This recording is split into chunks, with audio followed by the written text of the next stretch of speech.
Bismillahirrahmanirrahim. Wahaikum tahiyatan Islam yang terhormat. Wassalamu ala man ittaba'al huda. Assalamualaikum warahmatullahi wabarakatuh. Alhamdulillah bi ni'matihi tatimmu shalihat. Walhamdulillahi alladzi hadana li hadza wa ma kunna linahtadiya laula an hadana Allah. Wassalatu wassalamu ala sayyidil anbiya wal mursalin Muhammad wa ala alihi wa sahbihi ajma'in. Amma ba'd.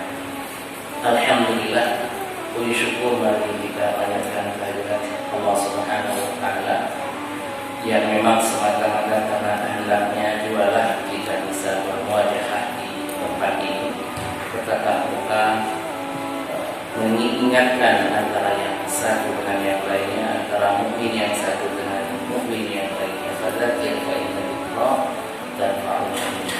Berikanlah pengingatan itu karena tadzkirah atau peringatan itu akan mendatangkan manfaat bagi orang-orang yang beriman. Salawat dan salam tidak lupa mari sama-sama kita sampaikan kepada qudwah hasanah kita bagi Rasul dan Nabi Muhammad sallallahu alaihi wasallam. Mudah-mudahan kita selaku umat Nabi kita termasuk orang-orang yang beliau jamin untuk masuk surga. Kata Rasul, kullu ummati yadkhuluna al-jannah, semua orang masuk surga illa man aba waliyan. Qila, ditanyakan waman ya Rasulullah, siapa yang hendak ya Rasulullah? Maka kata Rasul, man ata'ani dakhala jannah, yang mentaati masuk surga, wa man asani, dan barang siapa yang bermaksiat kepadaku maka akan sama artinya dia tidak mau atau akan masuk surga. Baik, berikutnya memberikan nasihat terutama untuk diri pribadi, kemudian kita semua. Kita akan bersama-sama membahas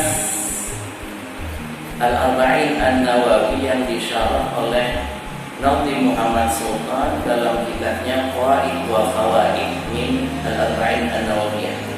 Kaidah-kaidah dan faidah-faidah dari 42 hadis yang dikumpulkan oleh Imam An-Nawawi, yang ini ditulis oleh Nabi Muhammad Sultan. Kita langsung ke hadis yang ke-21, Al-Hadis Al-Hadi wal 20. Insyaallah hadis ini sering kita dengar, tidak asing lagi, bahkan mungkin kita hafal. Namun bagaimana kita mencoba lebih memahami lebih jauh lagi. Mudah-mudahan hadis ini bisa kita bersama-sama amalkan. Baik, saya bacakan redaksinya. Al-Abi Amr wa qila bi Amr Sufyan ibn Abdullah radhiyallahu anhu, qultu ya Rasulullah, qul li fil Islam qawlan la as'alu anhu ahadan ghayraka. Qala qul amantu billah tsumma istaqim. Rawahu Muslim. Hadis ini diriwayatkan oleh Imam Muslim, hadis nomor 213 di dalam kitab Al-Iman jilid yang ke-1. Diriwayatkan dari Abu Amr, ada yang mengatakan Abu Amr Sufyan ibnu Abdullah radhiyallahu anhu, dia berkata, aku bertanya kepada Rasulullah, ya Rasulullah, katakanlah untukku sebuah perkataan di dalam Islam ini yang mana saya tidak akan menanyakan tentang hal itu kepada selain dirimu. Jadi Abu Amr ini seorang sahabat yang sangat luar biasa, bertanya langsung kepada Rasulullah. Demikian, ketika Rasulullah ditanya tentang perkataan yang tidak akan ditanyakan lagi kepada orang lain, maka jawaban Rasulullah amat sangat singkat.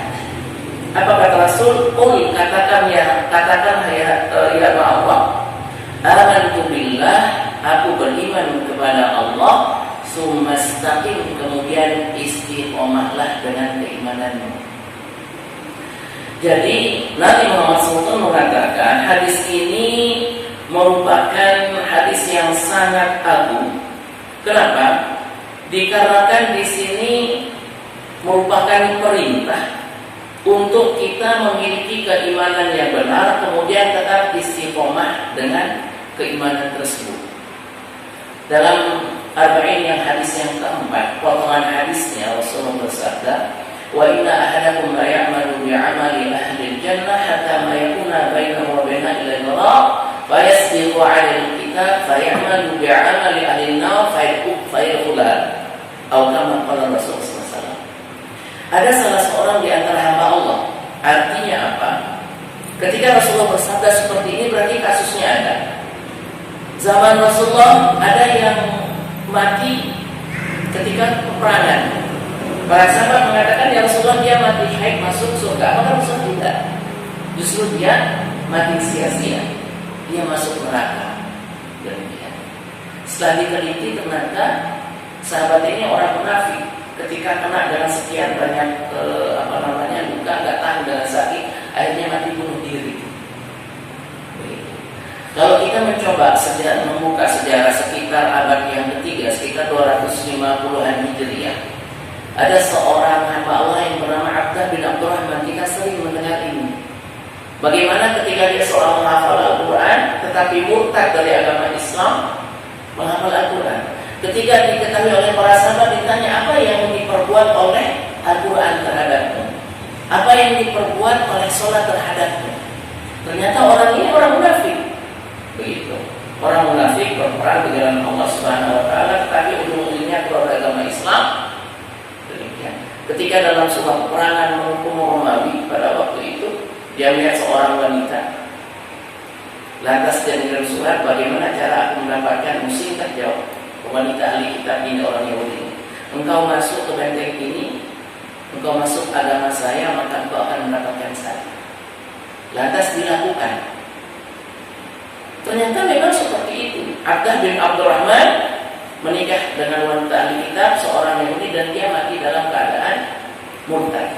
Ketika ditanya begitu masuk Yahudi, mana hafalan Al-Quranmu? Maka dia mengatakan, semua hafalan saya Al-Quran saya ini sudah hilang kecuali satu ayat. Apa itu? Rubama yawadul ladzina kafaru allau kanu muslimin zarhum yaqulu wa yatamatta'u wa yulhihimul amalu fasawfa ya'lamun. Surah Al-Hijr ayat yang kedua. Rubama yawadul ladzina kafaru allau kanu muslimin. Nanti pada hari kiamat semua orang kafir itu menginginkan, kenapa dulu ketika saya hidup di dunia tidak sebagai seorang muslim. Nah, ini berat kaitannya dengan hadis ini, qul amantu billah tsummas taqim. Bagaimana kita mampu beristiqomah dengan keimanan itu? Karena dalam hadis yang lain Rasulullah bersabda, ada seorang hamba sepanjang hayatnya itu melakukan pekerjaan ahli surga sampai seolah-olah jarak dia dengan surga itu tinggal satu jengkal, tetapi Allah berkehendak lain. Akhir hayatnya dia mengerjakan pekerjaan ahli neraka, kemudian dia masuk neraka. Na'udzubillah. Karena itu kata para ulama, keadaan kita harus baina al-khauf war-raja. Keadaan kita itu harus dalam dua hal ini, al-khauf war-raja. Takut jangan sampai nanti Allah Subhanahu wa taala memalingkan kita. Ar-raja, kita tetap berharap hanya kepada Allah, sehingga amal perbuatan seseorang itu hanya merupakan alamat, merupakan tanda-tanda apakah dia itu sebagai husnul khotimah, ahli surga, atau dia ahli neraka. Kalau kita menelisik lagi hadis Arba'in yang keempat itu, ketika umur janin 121 hari, ketika sel ovum dibuahi, kemudian umurnya 121 hari, Allah Subhanahu wa taala mengirimkan seorang malaikat dan menetapkan 4 hal. Salah satu di antara keempat hal itu yang ditetapkan adalah asaqiyun al-sa'idun, apakah orang ini termasuk ahli surga atau ahli neraka. Ya, ini pembahasan yang sangat panjang begitu zaman modern. Sehingga al-istiqomah, kalau kita melihat al-istiqomah dari sisi bahasa, di sini maknanya yaitu adalah al-i'tidal, wastaqama wa'tadala wastawa. Dalam lisan Arab, ya, mana istiqamah yaitu adalah al-i'tidal, wastaqama i'tadala wastawa. Jadi istiqamah itu adalah al-i'tidal. I'tidal ketika kita rukuk, bangkit. Iktidal. Jadi iktidal itu tegak lurus. Sehingga ketika seseorang sholat rukuk, kemudian dia tidak tegak lurus, itu bukan iktidal namanya. Ya. Jadi iktidal itu dia harus tegak lurus, wastawa. Ya, lurus, lempeng. Maaf kalau orang sasak ini sebenarnya tanpa sadar pulau kita ini pulau istiqomah. Namanya pulau Lombok. Sebenarnya bukan pulau Lombok. Lombok itu artinya lurus, istiqomah. Jadi orang tua dulu itu bukan pulau Lombok, lempeng, lurus, ya istiqomah. Iktadala wastawa. Ini dari sisi bahasa. Nah, sedangkan menurut para ulama salafus salih, ya, amat sangat banyak dari para sahabat dan lain sebagainya, di antaranya Ibnu Abbas dan Qatadah mengatakan istiqomah itu adalah istaqamu ala ada'i faraidillah. Ibnu Abbas mengatakan istiqamah dan Ibnu Abbas dan Qatadah mengatakan istiqamah itu adalah istaqamu ala ada'i faraidillah, senantiasa terus-menerus melaksanakan, mengerjakan segala sesuatu yang Allah Subhanahu wa taala telah fardukan. Ya, alhamdulillah malam ini kita melaksanakan salah satu di antara hal yang difardukan oleh Rasulullah, begitu kan? Apa kata Rasul? Thalabul ilmi fardhatun ala kulli muslim. Tolak, mencari, begitu, ilmu itu fardu. Ilmu apa yang fardu? Ilmu yang erat kaitannya dengan akidah, ilmu yang erat kaitannya dengan rukun iman dan rukun Islam. Itu adalah suatu ilmu yang fardu hukumnya bagi kita untuk mencarinya. Ya, tentang keimanan Rasulullah 13 tahun berjuang di Mekah. 3 tahun pertama secara sembunyi-sembunyi hanya mengeluarkan manusia dari penghambaan manusia terhadap manusia menuju penghambaan manusia terhadap Allah Subhanahu wa taala, sehingga semua syariat itu diturunkan ketika hijrah, puasa, larangan khamr dan lain sebagainya, menutup aurat, itu semuanya ketika Rasulullah sudah berada di Madinah. Nah ini jamaah yang dirahmati Allah. Kemudian Al-Qadhi bin Iyad mengatakan istiqamah itu adalah wahidullah wa amanu bihi tsumma istaqamu falam yahidu ala tauhid wal tazamu ta'atahu subhanahu wa ta'ala ila an tawaffau ala dzalik. Al-Qadhi bin Iyad mengatakan istiqamah itu adalah bagaimana kita mentauhidkan Allah. Ya. Kalimat tauhid itu la ilaha illallah. Tapi bagaimana kita mentauhidkan Allah, mengesahkan Allah Subhanahu wa ta'ala. Masya Allah, sangat luar biasa perjuangan para ulama untuk menyusun Pancasila. Yang dulunya Pancasila itu sila kelima dulu. Tapi bagaimana dia menjadikan sila yang utama? Tidak ada masalah dengan Pancasila. Ketuhanan yang Maha Esa. Jadi ini tauhid, begitu. Sehingga Qadhi bin Iyad mengatakan bagaimana kita mengesahkan Allah Subhanahu wa taala, kemudian beriman dengan keimanan yang benar serta istiqomah dan tidak melenceng dari tauhid. Walam yahidu 'anit tauhid, tidak keluar sedikit pun dari pengesahan terhadap Allah Subhanahu wa ta'ala. Bapak-bapak, kita mengesahkan Allah dalam hal apa? Maaf, kita diskusi aja. Dalam hal apa kita mengesahkan Allah Subhanahu wa ta'ala? Anak-anak kita itu hafal ayatnya. Apa firman Allah?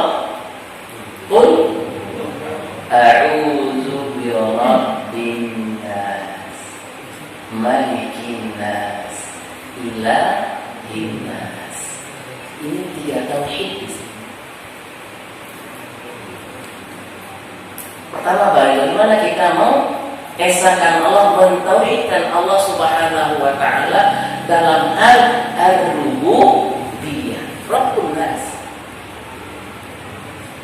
Malikin nas, tauhid al-mulkiyah.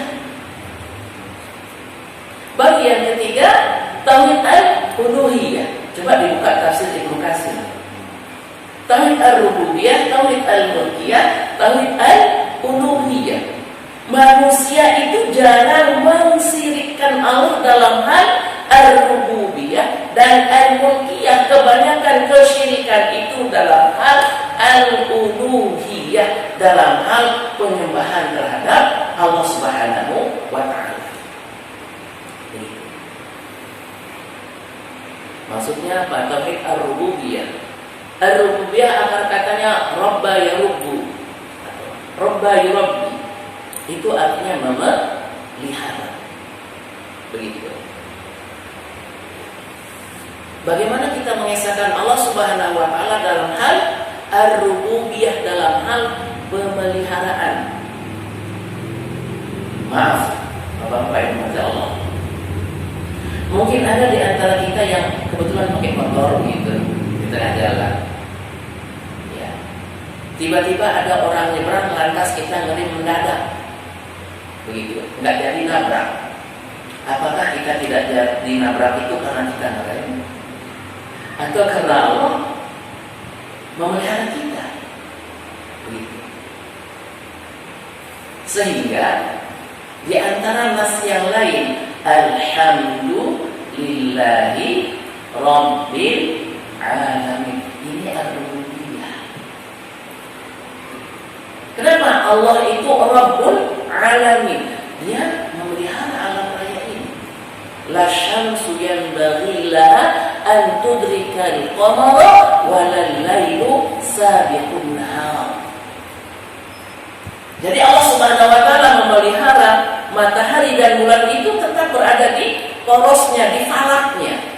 Dan siang itu enggak bakalan pernah mendahului malam sampai hari kiamat. Siapa yang menjadikan itu? Allah Subhanahu wa taala. Ar-rububiyyah. Malikin nas, al-mulkiyah, kepemilikan. Ketika ada orang meninggal dunia, kita mengucapkan inna lillahi wa inna ilaihi raji'un. Kita ini inna lillah, milik Allah. Begitu. Wa inna ilaihi raji'un, kita akan kembali kepada Allah. Begitu. Ketika kita kembali kepada Allah, dia terserah Allah dong. Allah menempatkan hambanya di neraka atau surga. Sehingga bagaimana dalam hal kepemilikan itu kita benar-benar mengesahkan Allah Subhanahu wa ta'ala. Baru yang ketiga, at-tauhid al-uluhiyah. Bagaimana kita mengesahkan Allah dalam hal penyembahan. Nah, selama ini dia. Sehingga makna daripada asyirku, kesyirikan itu, kalau kita membuka kitab Al-Iman yang Dr. Shalih Al-Fauzan, ya, syirik itu adalah ja'lu syarikin lillahi fi uluhiyatihi, menyamakan Allah, ya, menganggap Allah itu sama dengan makhluknya dalam hal penyembahan. Itu makna daripada asyirk. Nah, jamaah yang dimati Allah, Qadhi bin Iyad mengatakan walam itu tauhid kita ini tidak keluar, tidak melenceng sedikit pun dari pemahaman tauhid yang benar dalam hal yang tiga tadi. Wal tazamu ta'atahu, dan iltizam. Iltizam itu komitmen. Ya. Komitmen berlaku taat kepada Allah Subhanahu wa taala sampai kapan? Ila an tuwaffau ala dzalika, sampai kita meninggal dan kita memiliki predikat sebagai seorang muslim, seorang mukmin. Masya Allah. Makna daripada al-istiqamah. Lantas yang berikutnya, Imam Ibnu Katsir mengatakan al-istiqamah itu adalah akhlisul amalillahi wa ajjalu bi ta'atillah ala ma sya'allahu lahu. kedua adalah akhlisul amalillah, ikhlaskan amal kepada Allah Subhanahu wa ta'ala. Bapak-bapak, ikhlas itu apa, Pak? Bukan surat dalam Al-Quran saja. Ikhlas itu apa, Pak?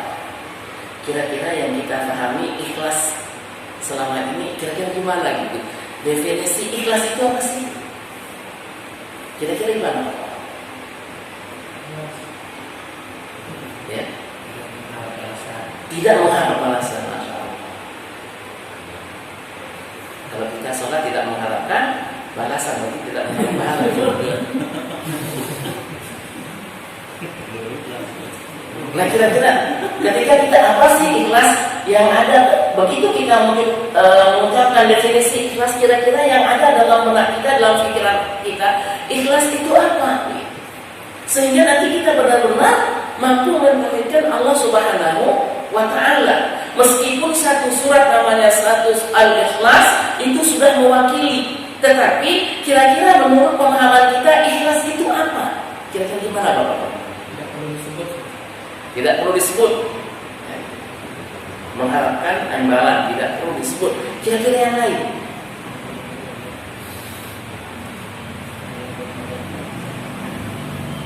Gimana, Mas? Hanya kepada Allah. Hanya kepada Allah. Yang lain mungkin ada definisi yang lain. Ini sudah 3. Ridho. Ya, sudah 4. Ridho.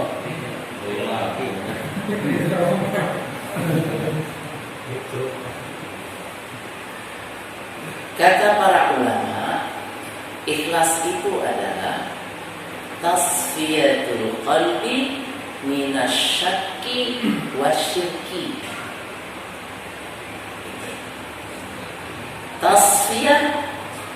Tasfiyah al-qalbi minasyakki wasyirki. Ini tasfiyah, sofi itu jernih. Tasfiyah menjernihkan atau membersihkan. Apa yang dibersihkan? Al-qalbu. Masya Allah, nama sholat kita Ahsanul Qalbu, luar biasa. Bahkan pemberian nama yang sangat luar biasa, Ahsanul Qalbu, sebaik-baik hati. Masya Allah. Jadi tasfiyatul qalbi, bagaimana kita membersihkan hati kita dari apa? Minasyakki wasyirki, membersihkan hati dari keraguan-raguan dan kesyirikan. Kenapa kok keraguan-raguan dan kesyirikan? Keraguan-raguan ini sifat orang munafik. Muzabzabina baina dzalika la ilaha illa wa la ilaha illa. Orang munafik itu ragu-ragu. Tidak kepada orang yang beriman, tidak juga kepada orang yang kafir. Itu orang munafik. Nah, permasalahannya adalah apakah masih ada keraguan dalam diri kita? Padahal Allah berfirman, "Dzalikal kitabu la raiba." Makanya Rasulullah bersabda, "Da'ma yuribuka ila ma la yuribuka." Tinggalkanlah segala sesuatu yang meragukanmu ke dalam sesuatu yang tidak meragukanmu. Ragu-ragu itu enggak boleh, Pak. Kalau kita masih ragu-ragu dengan keimanan yang benar, ya perlu kita pertanyakan. Mungkin Ustaznya sudah nyampe kajiannya kepada syurut syarat syahadat ya. Sudah nyampe kayaknya. Syarat sahnya syahadat, syarat yang membatalkan syahadat, ini yang nyampe ini. Udah ya?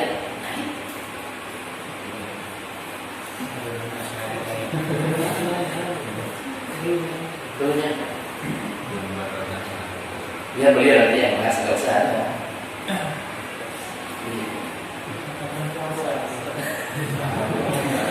Beribadah dengan bahasa. Saya pikir pasti yang ganti anehnya itu temanya itu jangan baru. Iya. Ya itu sih. Jadi bapak-bapak yang namanya Allah.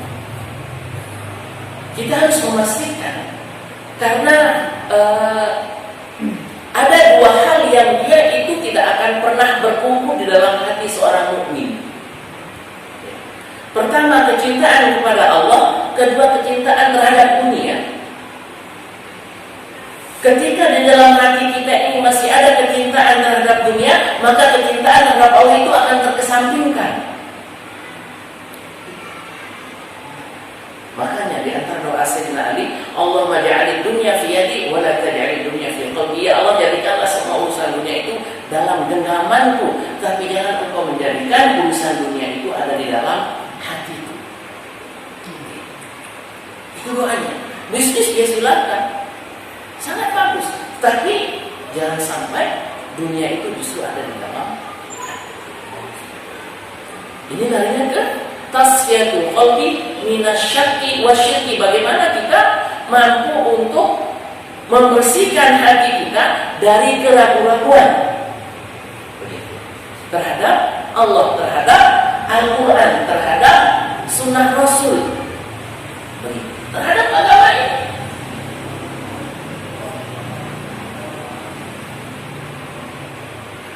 Ketika mungkin ada di antara kita, atau biasanya ketika anak-anak di masa SMA, ada usia-usia kelas 2 SMA, sekitar 18 tahun sampai 20 tahun, itu akan mulai ragu-ragu.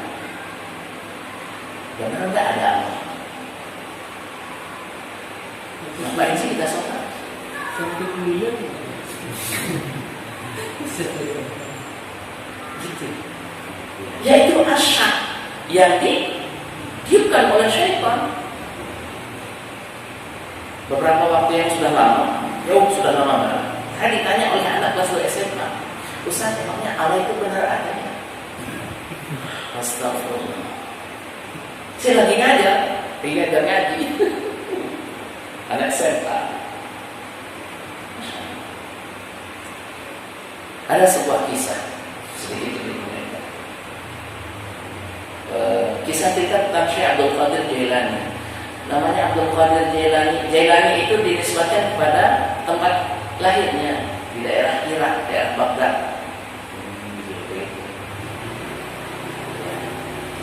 Orang memberikan namanya Salman Al-Farisi. Salman ini kan dari Persia, dan Al-Farisi.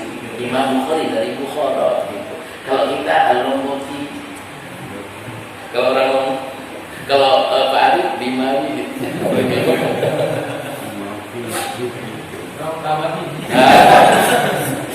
Imam Nawawi Al-Bantani, dari Banten.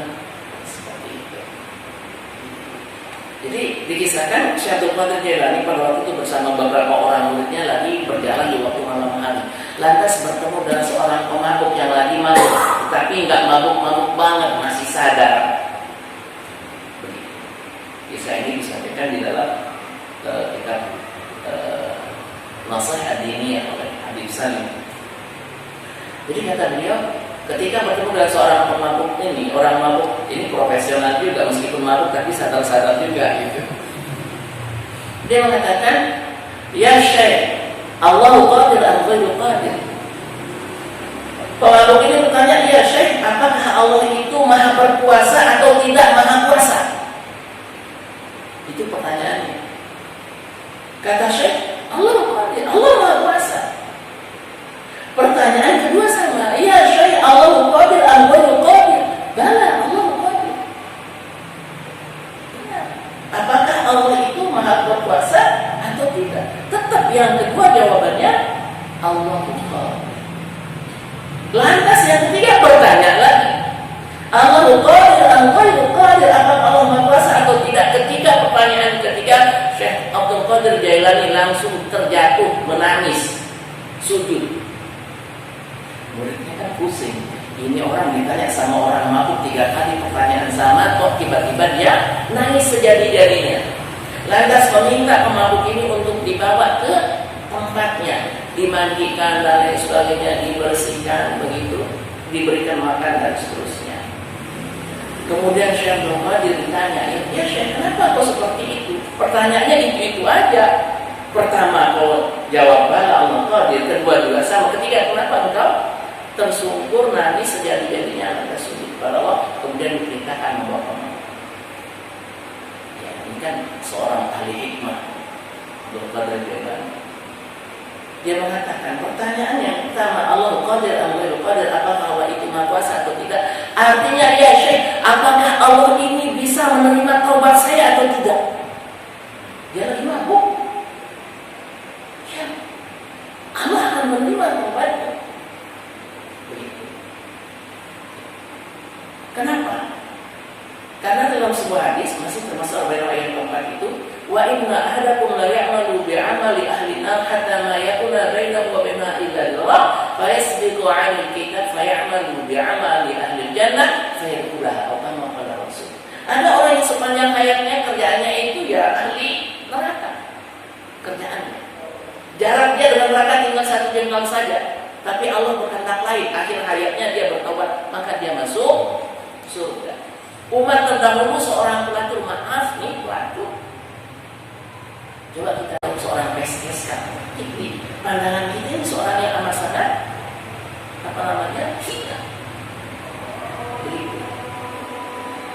Tapi jangan begitu, karena Allah itu mampu berkuasa. Lantas pertanyaan yang kedua dari seorang pemabuk ini, kata Syekh Dr. Jailani, artinya adalah, ya Syekh, apakah Allah itu mampu menjadikan saya seorang mabuk sama seperti engkau seorang ahli ibadah? Iya. Lantas pertanyaan ketiga, kenapa dia tersungkur sampai menangis? Itu tanda syukurnya. Artinya apa? Ya Syekh, apakah Allah itu mampu menjadikan engkau yang ahli ibadah dan engkau ditakdirkan oleh Allah menjadi seorang pemabuk seperti saya? Syekh Abdul Qadir Jailani tersungkur, nangis, bersyukur, alhamdulillah. Makanya apa, seburuk apapun seseorang, jangan pernah kita menganggap dia itu buruk. Seburuk apapun juga. Karena hidayah itu terserah Allah kepada siapa yang diberikan. Alhamdulillah kita diberikan. Karena itu sangat wajar. Qadhi bin Iyad mengatakan, wala yahidu an tawhid wal tazamu ta'atullah. Bagaimana kita ini terus lembut, lempeng, lurus, istiqamah, jangan pernah keluar dari akidah yang benar. Sehingga salah satu di antara doa Rasul yang terus-menerus dibaca yaitu adalah ya muqallibal qulub tsabbit qalbi ala dinik. Ini dari riwayat Anas bin Malik, pembantunya Rasulullah. Anas bin Malik ini ibunya sangat cerdas. Ketika Rasulullah hijrah dari Mekah ke Madinah, semua Ansor itu memberikan hadiah dan lain sebagainya kepada Rasulullah dan para sahabat. Ibunya Anas bin Malik tidak bilang apa-apa, usianya baru 10 tahun. Ya Rasulullah, ini anak saya serahkan kepadamu untuk melayanimu, dijadikan pembantu. Selama kurang lebih berapa tahun? 10 tahun Anas bin Malik. Sehingga tahu persis seperti apa keadaan Rasulullah. Dari Anas bin Malik, bahwasanya dia berkata, doa yang tidak pernah ditinggalkan Rasulullah adalah ya muqallibal qulub tsabbit qalbi ala dinik. Bagaimana kita Allah Subhanahu wa taala menentukan hati ini? Begitu. Jawab kepada Allah. Nazim Muhammad Sultan mengatakan, wal istiqamatu sababun li basti rizqi wa tawsi' fid dunya. Keistiqomahan kita dengan akidah yang benar merupakan sebab daripada dilapangkan atau diluaskannya rezeki kita di atas muka bumi ini. Ini Allah Subhanahu wa taala sebutkan di dalam surat Al-Jin. Wa allam istaqamu ala tariqati la asqainahum ma'an ghadaqa. Jika mereka istiqamah dengan keimanan pada Allah Subhanahu wa taala, la asqainahum ma'an ghadaqa, maka sungguh kami akan memberikan mereka minum, menurunkan hujan maksudnya. Ma'an ghadaqa, air yang amat sangat deras, yang jernih. Imam Al-Qurtubi mengatakan, menafsirkan ayat ini, "Lau amana haula'il kuffar la wasa'na 'alaihim fid dunya wa basatna lahum fil rizqi." Jika orang-orang kafir itu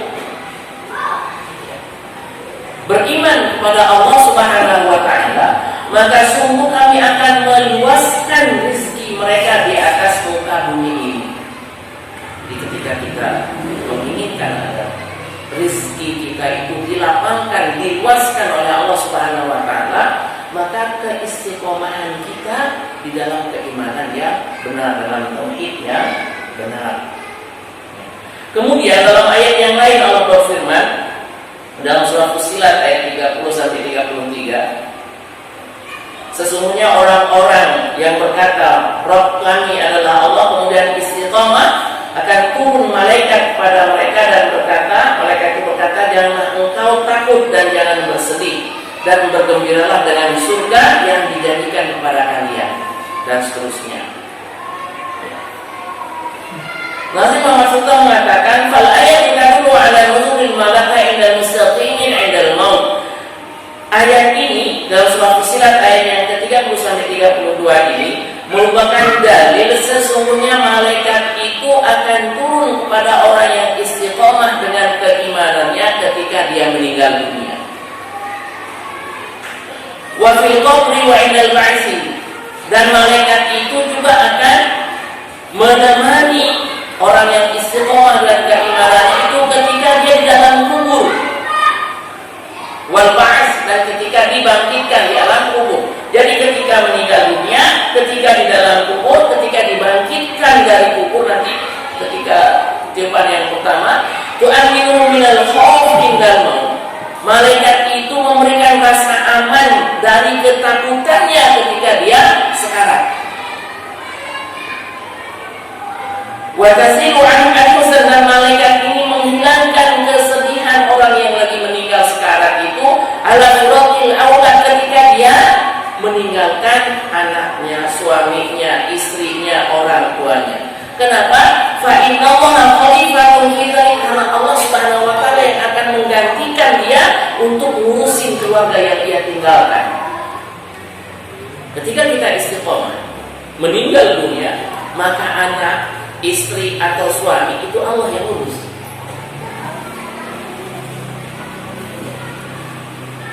Kemudian wa tubashshiru bi maghfiratil dzunub wal khataaya, lantas malaikat itu memberikan kabar gembira atas ampunan dari Allah Subhanahu wa Ta'ala terhadap dosa-dosa dan kesalahan yang dia kerjakan langsung.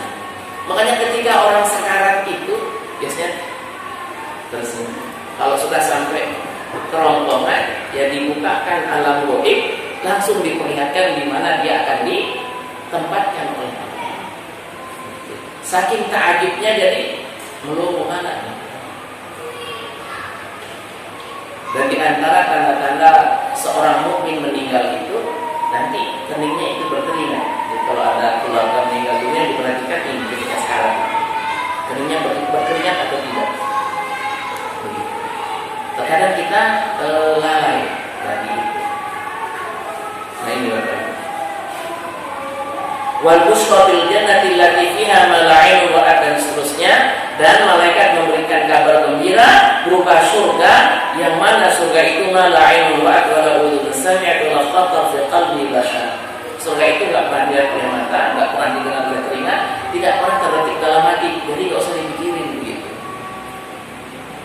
Tidak ada. Tidak akan pernah mampu oleh akal kita untuk menjangkau. Kemudian jemaah Allah, Allah Subhanahu wa Ta'ala memerintahkan Rasulullah sallallahu alaihi wasallam lewat ayat yang Allah sebutkan dalam surah ayat 112, fastaqim kama umirta wa man taba ma'aka. Hendaklah engkau istiqamah ya Muhammad, karena engkau diperintahkan untuk itu, wa man taba ma'aka, dan orang-orang yang bersamamu yang bertaubat.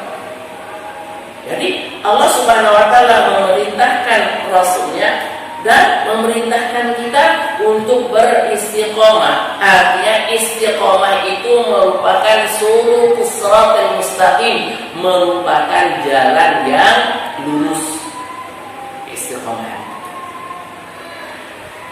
Lantas ketika kita bertanya apa saja yang harus kita istiqomahkan, ada 3. Pertama istiqomatul qalbi, yang kedua istiqomatul lisan, dan yang ketiga istiqomatul jawarih. Istiqomatul qalbi yaitu erat kaitannya dengan hati. Ya, keikhlasannya. Begitu. Kenapa? Karena hati ini merupakan malikul jawari. Hati itu merupakan pemilik daripada anggota badan. Kalau hatinya benar, maka badan itu akan benar. Hadisnya kita apa juga? Ala ila jasad lahu wa ila salat salat jasad wa ila fasadal jasad kullu wa ala wahil qalbi. Dalam badan kita ini ada serat daging. Kalau dia benar, badan akan benar. Kalau dia rusak, badan akan rusak, akan sakit. Apa itu? Al-qalbi. Jadi ketika sudah hatinya ini bersih, itu maka selesai. Mungkin ketika kita mendengar seorang maaf yang sakit, level sakit tumor, sakit kanker, Masya Allah penyakitnya luar biasa. Justru penyakit skala medis itu kan bisa tampak, bisa kelihatan, bisa diobatin. Lah kalau penyakit hati nggak ada yang tahu. Nggak ada di antara kita yang mengetahui seberapa bersih hati kita. Yang namanya Allah Subhanahu wa Ta'ala. Lantas hati kita ini juga bisa berkarat, kata Rasul al-qalbu tasda'u kama yasda'ul hadid. Hati kita ini bisa berkarat sama seperti berkaratnya besi. Kalau karat besi bisa kita bersihkan, lah kalau karat hati ya harus dibersihkan juga. Nah ini jangan lupa.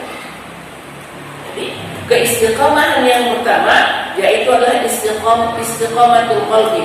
Ketika istiqomah di dalam hati, maka lisan itu juga akan istiqomah dengan sendirinya. Rasulullah bersabda dalam sebuah hadis, al-muslimu man salima al-muslimin min lisanihi wa yadihi, kama qala Rasul. Seseorang itu dikatakan sebagai seorang muslim ketika muslim yang lain itu merasa aman dari gangguan lidahnya dan gangguan tangannya. Artinya apa? Ketika seseorang itu masih merasa tersakiti lantaran lisan kita itu belum termasuk seorang muslim. Ketika orang lain itu merasa tersakiti dengan perbuatan kita, artinya kita itu bukan seorang muslim. Karena seorang muslim, kata Rasul, man salimal muslimun min lisanihi wa yadihi. Seseorang dikatakan sebagai seorang muslim ketika muslim yang lain itu aman dari gangguan lidah dan tangannya. Sehingga bagaimana kita mampu mengistiqomahkan lisan kita? Kenapa? Allah SWT berfirman, "Ma yalfizu min qawlin illa ladaihi raqibun atid." Sesuatu yang diucapkan itu malaikat raqib atid. Begitu. Kami yang Allah. Yang berikutnya ada sebuah hadis yang diriwayatkan oleh Imam Bukhari dan yang lainnya. Dari Abu Hurairah, ia berkata Rasulullah bersabda, "Innal 'abda la yatakallamu bil kalimah min ridwanillahi la yalqa laha balan yarfa'u biha darajat, wa innal 'abda la yatakallamu bil kalimah min sukhtillah la yalqa laha balan yahwi biha fi jahannam aw kama qala Rasul." Rawahu Bukhari. Kenapa kita harus mengistiqomahkan lisan kita? Rasulullah bersabda, seorang hamba dia bertutur kata dengan tutur kata yang mana di dalam tutur kata itu ada keridhaan Allah Subhanahu wa Ta'ala, padahal tutur katanya itu hanya canda saja, hanya kebetulan saja, la yalqalaha balan, tidak sengaja dia mengucapkan kata-kata itu. Tetapi kata-kata yang dia ucapkan itu terdapat keridhaan Allah Subhanahu wa Ta'ala. Maka dengan tutur kata yang ada keridhaan Allah itu, yarfa'ullahu biha darajat. Allah mengangkat derajat seseorang itu di hari kiamat, derajat beberapa derajat, enggak tahu. Ya. Antara derajat yang satu dan derajat yang lain jaraknya, kata Ibnu Abbas, itu sejauh perjalanan 500.000 tahun. Derajat yang di atasnya dan di bawahnya itu jaraknya perjalanan 500.000 tahun. Itu kata Ibnu Abbas. Kelanjutannya kata Rasulullah, "Inna 'abda la yatakallamu bil kalimah min sukhtillah." Hati-hati. Ada seorang hamba dia bertutur kata dengan tutur kata atau kalimat yang ternyata di dalam tutur katanya itu terdapat kemurkaan Allah. La yaqalaha, enggak sengaja dia bertutur kata. Yahwi biha fi jahannam, maka dengan tutur katanya itu dilemparkan oleh Allah Subhanahu wa taala ke dalam neraka jahannam. Wal iyad billah. Jadi bagaimana agar lisan itu tetap istiqomah? Kalau sekarang yang maaf, era kekinian yang bisa ngomel itu maaf bukan hanya lisan saja. Nah, lisan. Kalau lisan mungkin langsung kita dengar. Dan kalau tulisan orang yang sudah meninggal dunia belum dihapus chattingnya masih akan dibaca. Ini sekarang ini bukan hanya istiqomatul qauli, istiqomatul lisan, maaf, ini tambahan dari saya. Istiqomatul, ya hati-hati update status. Jangan sampai nanti update status terdapat kemurkaan Allah Subhanahu wa taala. Ini jangan musuh kan nggak ada HP.